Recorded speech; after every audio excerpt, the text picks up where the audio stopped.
अनन्या अपने पति रोहित से बोली, माँ को बुला लो रोहित, अब मुझे परेशानी बढ़ने लगी है। रोहित बोला, ठीक है, मैं उन्हें खुद ले आऊंगा। अनन्या बोली, पर मैं अकेली कैसे रहूंगी? रोहित बोला, तो तुम ऐसा करो, अपनी मम्मी को बुला लो, फिर मैं माँ को लेने चला जाऊंगा। अनन्या बोली, ठीक है, मैं बात करती हूँ। उसने अपनी माँ को फोन लगाया। Hello mummy. उसकी माँ बोली, हाँ अनन्या, कैसी है? अनन्या बोली, मैं ठीक हूँ मम्मी, मगर रोहित माँ को लेने आगरा जाएंगे, तो क्या आप मेरे पास रुक जाएंगी? अब डिलीवरी डेट भी नजदीक आने वाली है।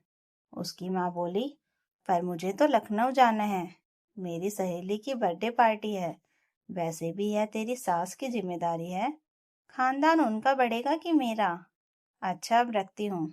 अनन्या बोली, पर मम्मी, आपने तो मुझे कुछ भी नहीं बताया, दिन में 2-3 बार तो बात होती है हमारी। उसकी माँ बोली, नहीं, नहीं याद रहा, अब रखो फोन। अनन्या बोली, रोहित, मम्मी तो बिजी हैं, अब तुम माँ को ही किसी तरह यहाँ ले आओ। उसने उदास होकर कहा। रोहित बोला, ठीक है, मैं पापा से बात करता हूँ, उनका खाना तो रिंकी और ताई जी भी देख लेंगी, पर तुम्हारी मम्मी को थोड़ा तो एडजस्ट करना चाहिए था। इस पर अनन्या गुस्से में बोली, उनके पास 10 काम होते हैं बिजी रहने के, बिजनेस करने वाले फुर्सत में रहते हैं क्या? रोहित बोला, पर बिजनेस तो पापा जी करते हैं। इस पर अनन्या बात बदलते हुए बोली, वो मम्मी की तबीयत थोड़ी खराब है, इसलिए मम्मी बाहर जा रही हैं चेकअप के लिए। वैसे भी रोहित बड़े घर की नकली शान वाले अनन्या के परिवार से कम ही मतलब रखता था। साधारण घर के बेटे से अनन्या की शादी का बस एकमात्र कारण था रोहित की सरकारी नौकरी। वह जिला अधिकारी के पद पर था। दोपहर को लंच टाइम पे रोहित ने अपने घर फोन किया तो पापा ने फोन उठाया। रोहित बोला, हेलो पापा, नमस्ते। उसके पापा बोले, खुश रहो बेटा, कैसे है तू? रोहित बोला, ठीक हूँ पापा। उसके पापा बोले, अच्छा, बहू कैसी है? रोहित बोला, इसलिए तो फोन किया है, मुझे छुट्टी नहीं मिल रही, अगर आप माँ को ट्रेन में बिठा देंगे तो मैं उन्हें स्टेशन पर उतार लूंगा और इधर आपकी बहू भी अकेली रह जाएगी। उसके पापा बोले, बेटा चिंता मत कर, आज तक अकेले सफर नहीं किया तेरी माँ ने, तू समय पर पहुंच जाना, वरना जानता है अकेले घबरा जाती है तेरी माँ। पापा ने शाम को टिकट कंफर्म कर माँ को गाड़ी में बिठाने की खबर दे दी। अब अनन्या निश्चित थी। दोपहर में जब रोहित ऑफिस से माँ को लेने स्टेशन पहुंचा तो वह घबराई हुई लग रही थी, पर रोहित को देखकर जैसे पूरी थकान भूल गई। घर पहुंचकर जैसे ही उन्होंने जिला अधिकारी रोहित वर्मा की नंबर प्लेट देखी, उनकी आंखें खुशी से छलछला गई। तभी तक वह बस अपने बेटे को ही जानती थी। इस दिन के लिए कितनी तपस्या की थी उन्होंने। माँ ने सब कुछ संभाल लिया, वाकई उनकी मदद के लिए काम वाली भी थी। घर में रोहित और अनन्या की हर चिंता से वे मुक्त थी। लगभग 1 महीने बाद अनन्या ने चांद सा बेटा आरव को जन्म दिया। माँ सब अच्छे से ध्यान रख रही थी। अनन्या की माँ के भी कई बार फोन आते। उसी शहर में होने के बाद भी उनका अस्तित्व हमेशा की तरह सीमित ही रहता। आरव 1 महीने का हो गया था। सेवा दादी करती और मेहमान बनकर रहती अनन्या की माँ। आरव हर समय दादी के साथ चिपका रहता। उनकी देखभाल से जल्दी ही अनन्या और आरव पनपने लगे थे। अब अनन्या की छुट्टियां भी खत्म होने को थी।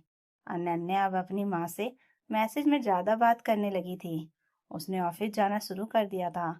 उसकी सास दिन भर घर के अंदर ही कैद होकर रह जाती। अब उनका मन कभी कभी उबने भी लगता। हालांकि रोहित उन्हें कभी कभी बाहर घुमाने भी ले जाता था। एक दिन उसके पापा ने फोन किया कि बेटा, तेरी ताई जी सीढ़ियों से गिर गई हैं, रिंकी अकेले नहीं संभाल पाएगी, अब तुम अपनी माँ का रिजर्वेशन करवा दो। रोहित ने कहा, ठीक है पापा। रोहित ने सोचा, माँ की एड़ियों में भी दर्द काफी रहता है, क्यों ना माँ के लिए बाजार जाकर कुछ उपहार और अच्छी चप्पलें ले लूं। वह माँ को लेकर बाजार जाने लगा। तभी अनन्या बोली, रोहित, मैं और आरब भी चलें? रोहित बोला, ठीक है, चलो। वे तीनों मॉल पहुंच गए। मॉल में सेल्समैन ने रोहित से पूछा, सर, यह चप्पल माताजी के लिए बहुत अच्छी रहेंगी। इतने में आरब ने रोना शुरू कर दिया। रोहित शॉपिंग अनन्या के हवाले कर आरव को गोद में उठाकर बाहर आ गया। तभी उसकी नजर सामने टंगी एक सुंदर सिल्क की पीली साड़ी पर पड़ी। वह बोला, यह तो माँ का फेवरेट कलर है। नानी आखिरी बार माँ को यही दी थी जो बुआ ले गई थी। तब से वह यह कलर खरीद ही नहीं पाई। इसे पैक कर दो। साड़ी लेते समय अनन्या ने पूछा, मैं भी अपनी मम्मी के लिए एक साड़ी ले लूं? रोहित बोला, हाँ क्यों नहीं, तुम लोग नीचे जाओ। कहकर वह आरव को गोद में लेकर पेमेंट काउंटर की ओर बढ़ गया। घर पहुंचकर सारे पैकेट एक तरफ रख दिए। अनन्या अपने पैकेट अलमारी के अंदर रखकर माँ के साथ किचन में चली गई। उसकी सासू माँ अपना सामान रख रही थी। रोहित माँ को सरप्राइज देने के लिए उनकी चीजों के पैकेट अंदर लेने गया तो हैरान रह गया।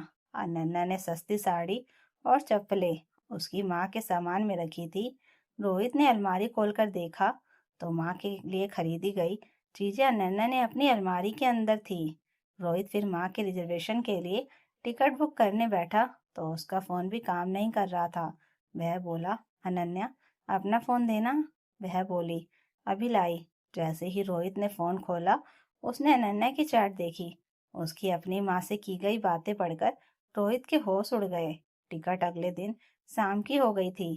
रोहित ने भी अपनी तैयारी कर ली थी। माँ को छोड़ने जाना था। रात को सोने की कोशिश कर रहा था मगर उसे नींद नहीं आ रही थी। उसे अपनी बगल में सोई हुई अनन्या इस समय दुनिया की सबसे बदसूरत महिला लग रही थी। कहने को तो वह जिला अधिकारी था पर उसके घर में ही गलत हो रहा था।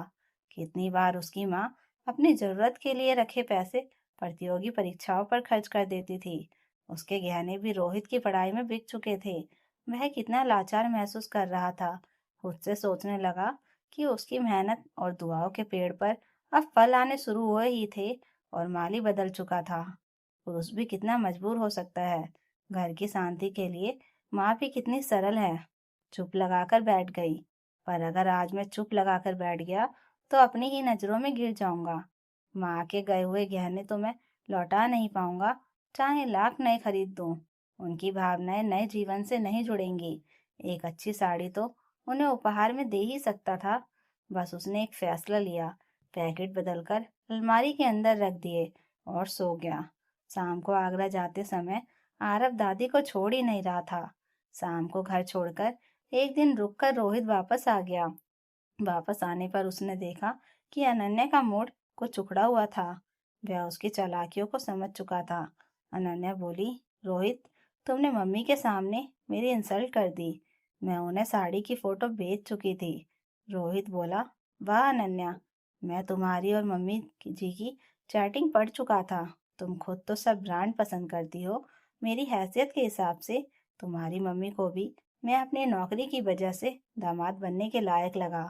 पर तुम दोनों एक बात भूल गई कि इस मुकाम तक मुझे तुम्हारी मम्मी और तुमने नहीं, मेरी माँ के त्याग और मेहनत ने पहुंचाया है। मेरी सैलरी पर तुमसे भी पहले मेरी मम्मी का अधिकार है। जब खर्च मैं कर रहा था तो क्वालिटी का डिजाइन तुमने कैसे ले लिया? मैं ज्यादा खुश होता अगर तुम पक्षपात ना करके दोनों के लिए एक सा व्यवहार रखती। मैंने तुम्हें अपने परिवार की नजरों में गिरने से बचा लिया। अनन्या की आंखों में शर्मिंदगी देखकर मैं बाहर निकल ही रहा था कि पापा का फोन आ गया। उन्होंने माँ की फोटो भेजी थी। वह बोले, अरे डीएम साहब, तुम्हारी माँ तो पहचान में ही नहीं आ रही। उसकी माँ बोली, और क्या, बेटे के साथ बहू ने सब पसंद किया है, आपको क्यों जलन हो रही है?